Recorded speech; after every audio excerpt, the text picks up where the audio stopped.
The sound of the drum was heard in the village of Okiriki.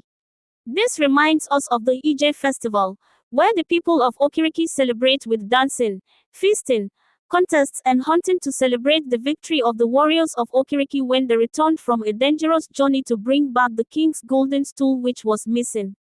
The sounds from the drum and shouts from women at the village square with excitement could tell anyone that the new yam has been harvested to celebrate the festival.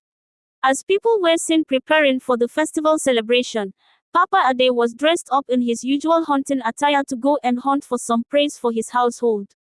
His wife had just passed and he was left with his two daughters, Ijeamaka and Seraphine. Ijeamaka was a beautiful young girl who was also known to be wise, hardworking and courageous.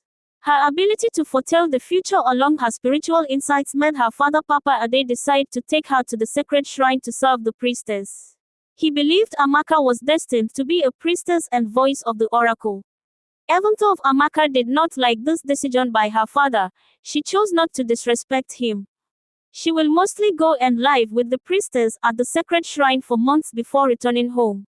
Her sister Seraphine stayed with their father. After the death of the priestess, Ijeamaka was chosen to be the new priestess of Okiriki village. All the rituals and procedures were made before her final installment. She was made to promise never to fall in love or marry. The wise Ijeamaka was the eyes and mouth of the gods. The king, chiefs and people of Okiriki always called on her whenever there was a case to be solved or judgment to be given. One day, a young man came to the village looking for Papa Okafor's house. He was directed to the king's palace since Papa Okafor had died with neither a wife or a child. The king asked this young man who he was and the purpose of his visit. He told the king he was the nephew of Mr. Okafor and he lives with his mother in the big city. He also said he came back to the village to look for a treasure his uncle left for him. The king, hearing this, understood what the young man was talking about. Papa Okafor had left a sacred pot to be given to his nephew when he returns to the village after his death.